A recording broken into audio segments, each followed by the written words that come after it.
Okey, seterusnya kita nak kepada main course kita ya. Kita nak bersama dengan panel jemputan kita hari ini, Tuan Ahmad Fauzan Othman, Lead Trainer for Train the Trainer by HRDF dan juga merupakan seorang penulis buku. Okey, untuk makluman ya, saya dengan Tuan Fauzan ni saya biasa panggil dia Sensei. Jadi saya minta izin Tuan Fauzan, boleh saya panggil Tuan Fauzan Sensei ya? Boleh, silakan. Okey, terima kasih Sensei. Okey Sensei, boleh kenalkan diri, lokasi bersiaran di mana dan sedikit latar belakang? Baik, Assalamualaikum warahmatullahi wabarakatuh dan selamat sejahtera. Terima kasih kerana sudi menonton rakan-rakan di Facebook sekian. Pada hari ini saya sebenarnya bersiaran di Access Ideas Malaysia Sdn Bhd di Pejabat. Kami beroperasi di The Atmosphere Seri Kembangan. Dan kalau nak diceritakan tentang latar belakang saya mengenai topik ini dan kenapa saya begitu excited, teruja dan berminat untuk berkongsi tentang Kaizen dan secara amnya apa yang orang Jepun buat adalah disebabkan saya merupakan graduan daripada Dasar Pandang ke Timur. Jadi lambai sikit kat rakan-rakan daripada alumni East Policy, ALEPS.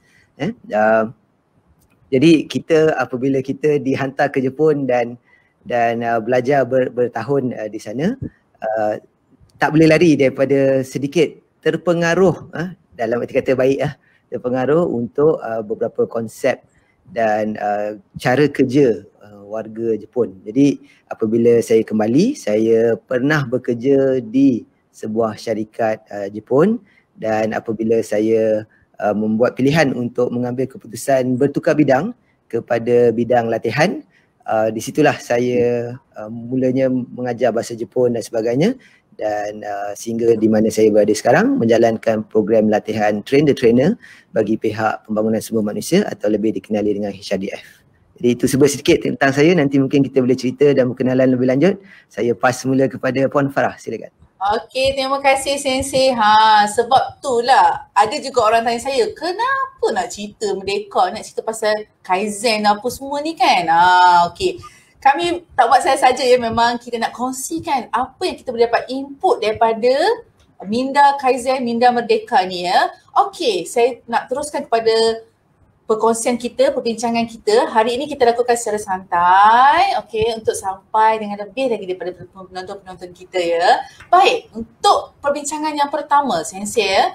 Boleh Sensei kongsikan sedikit apa sebenarnya, tadi saya hanya bagi definisi maksud Kaizen. Okey, jadi Sensei mungkin boleh kongsikan dengan lebih detail lagi apa maksud Minda Kaizen dan apa kaitannya dengan Minda Merdeka. Baik, sekali lagi terima kasih Puan Farah kerana memetik definisi daripada Dewan Bahasa, sebab sebenarnya itu adalah antara yang terbaik untuk menjelaskan. Tetapi untuk hari ini saya nak set satu penetapan konteks yang kita akan bincangkan ni. Jadi dia bertujuan untuk menetapkan konteks itu. Saya ingin berkongsi secara umumnya dulu. Pertama sekali, apa itu merdeka dan bagaimana dia akan berkait. Jadi allow saya untuk berkongsi slide, izinkan saya berkongsi slide. Baik, di sini apa yang tuan-tuan dan puan-puan penonton di Facebook sekalian dapat lihat, dua kategori utama merdeka biasanya dihuraikan sebagai pertama bebas.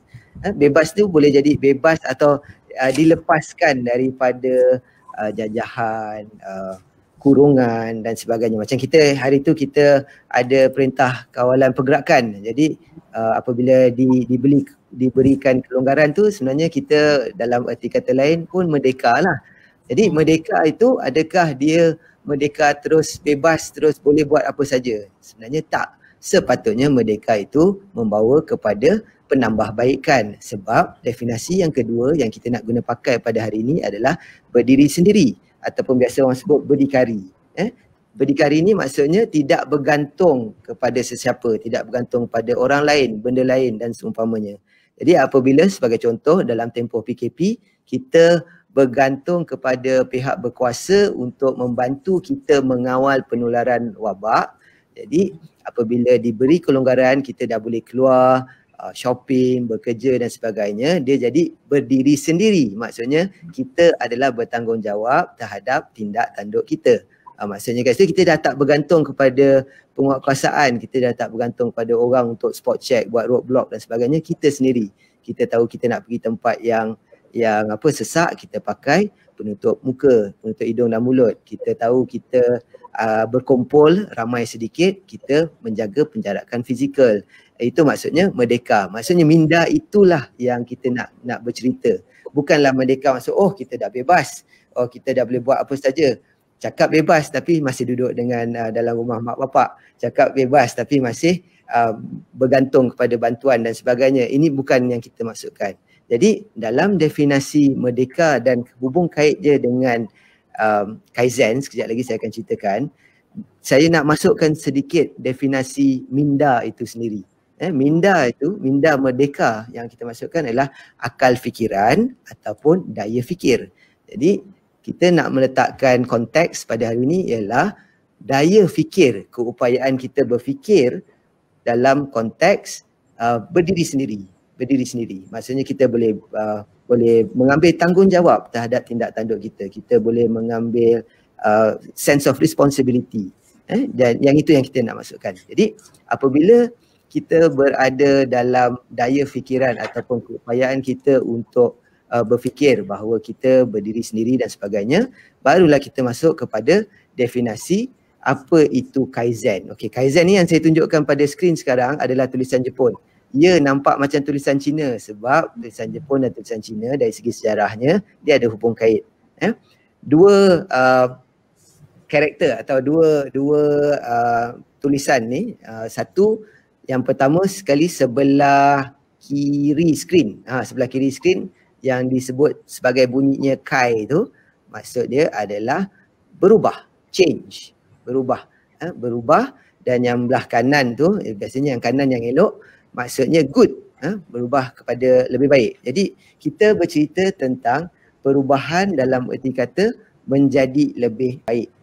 Ataupun dalam konteks minda Kaizen, kita menetapkan minda kita supaya sentiasa berfikir tentang penambahbaikan. Saya kira dia sesuai lah dengan matlamat kita pada hari ini. Sebab Puan Farah ada sebut tadi, untuk staf UiTM Pahang supaya membangun minda supaya sentiasa berfikir melakukan penambahbaikan. Secara umumnya para penonton yang ada di Facebook nampak dan mendengar perkongsian ini, diharap ada sedikit gambaran tentang bagaimana kita untuk menambah baik keadaan kita. Jadi ubah kepada lebih baik itu adalah apa yang saya maksudkan dalam konteks hari ini, Kaizen. Jadi hubung kait dia dengan merdeka tu, merdeka adalah kita berupaya melakukan sesuatu tu, daya fikiran kita berupaya melakukan sesuatu dengan tanpa bantuan orang, tanpa memerlukan orang lain punya ihsan dan sebagainya. Jadi kita berdiri sendiri untuk menjadi lebih baik. Jadi dia sangat sesuai dengan minggu ini sempena awal Muharram, insya-Allah kita akan sambut pada hari Khamis. Jadi hijrah tu pun macam Kaizen jugalah, kita berubah kepada keadaan yang lebih baik. Jadi itu mungkin dari segi definisi dan saya nampak sebagai hubung kaitnya. Saya pas mula kepada Puan Farah.